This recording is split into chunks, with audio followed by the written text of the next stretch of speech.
Ito na. Nagkubaw na? Oo. Ano ba yan? Dati hindi ko sunong ganyan sa amin. Uy, inapit ko yun. Iba na ngayon, mami. Screen. Sa Taytay Docs, mas maganda ultrasound namin doon. Talaga. Excuse me. Kasi colored. Tsaka may 3D, 4D doon. Ano ba po? Oo. O, matignan mo. So, ito yung head. Ano? Head ng Oo. baby mo. So, maganda yung position. Ayan. Tapos makikita mo yung mga facial feature niya. Kung walang abnormality. Sa Singapore, napag-ganyan na din po kami. Aga doon. First 3 months, congenitals ka na, no? Opo. So, Pero yun pati yung- po yung last ko. yun yung lips, yun yung nose. Lalakihan natin. Sige po. Makita Mother, natin. tignan mo. Dito nga ako. Ay. Ayan po, ano. Ala. Buo naman Saan? yung lips. Hindi ko makita. Ayan, naka-side na gano'n, nakahiga. Face to face kayo ni mami, oh. Ay, ganyan. Yan ang nose. Oh. Ay, So, imagine mo, yan ang head. Oo. Tapos, pinaharap ko lang. Ayan. Yan yung face. So, yun yung nose. Yan yung Matangos lips. kaya yung nose niya? Ayun, ang kamay niya, oh. Sinubo tuloy yung kamay. Ay, oo nga. Ayun yung eyes niya. Yun yung isa. Naku, ano kaya tsura ng eyes niya? Ayan. Kasi yung mata ng asawa ko malaki. Basta may lens siya. Ayan, oh, malaki. May lens. Malaki. Pagdating ng 7 Nakita ko malaki, ate. 4D mo na siya. Makikita mo talaga kung sino Ay, ayun, kamukha. oh. Ano, naka-video tayo. Dapat tayo. So, ito yung kanyang heart. Saan po? Ah, ayan. Likot eh. Oo nga, sabi nga rin nung dati, malikot nga din.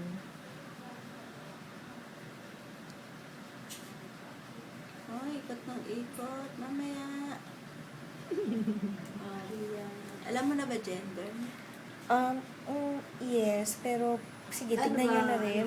Huwag mo muna sabihin. Sige, tignan natin. Tingnan natin kung Secret, kakapareho. Oo, kung parehas. Kasi meron naman yung... Yan yung kanyang stomach bubble. Normal naman sa side ng heart siya. Yan. Nakikita mo kasi dyan kung may abnormality. Yan yung cord insertion. Yan ang cord po niya. Ka-insert sa tiyan niya.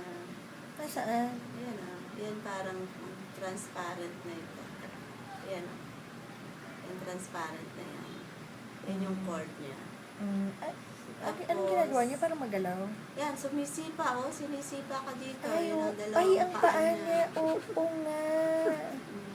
Kukuya-kuy ata. Nag-board. Tapos, ito yung kanyang puwet. Sige, tingnan. Tapos, ang tingin ko sa kanya ngayon is girl. Oo. Yun nga din, ang sinabi. Girl. Mukhang girl. Nasaan? Ito, yung gitna ng mga paa niya. Kasi, burger. Likot-likot. Hamburger sign. Hindi daw turtle. Kasi pag boy may araw eh. Pero alam mo, pag nakita namin girl, hindi kami nagsasabing 100%. Kasi minsan, meron maliit palang bird na nakakaipit lang sa dalawang legs niya.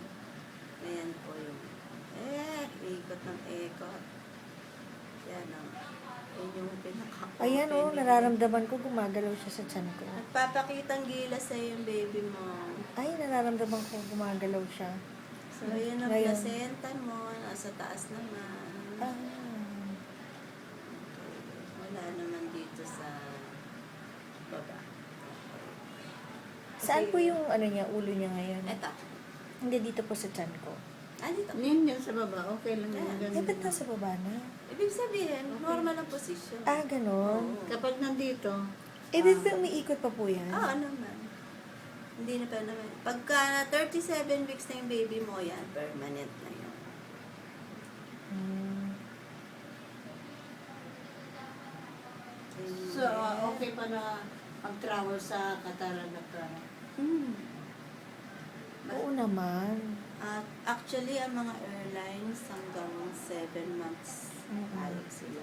32 weeks. 32 weeks, 8 months na yun. 8 months ba? Hanggang 28 weeks lang sila pumapalo. Hindi po 32 yung, yung maximum. 32 hindi na. 32 hindi na. Sa mga 30, 31. Bayad pa sila noon.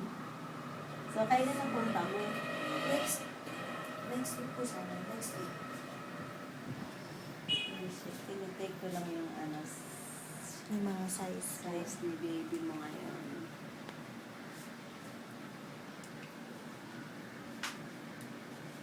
Bibisita pa kay daddy.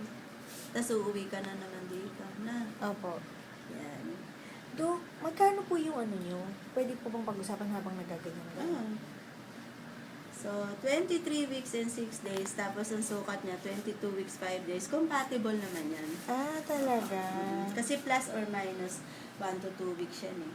So, kailan po yung parang due date? Yung gano'n? Ang due date mo is, okay, starting, dun sa initial mo is September 23. Naku, Dun sa first 3 months ultrasound mo, anong nilagay nila doon?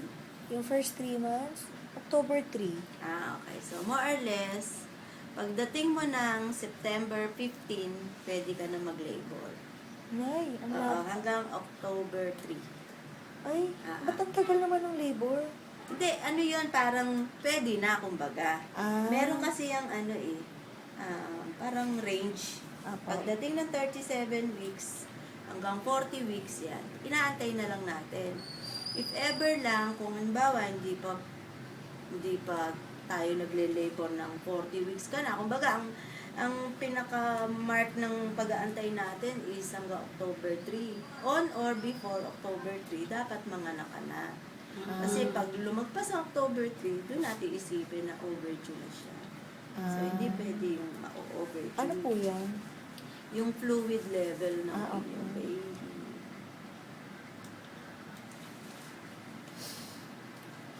Bumalik na si Cheryl dito. Opo, ang alam ko nag-start na siya o mag-start sa Wednesday?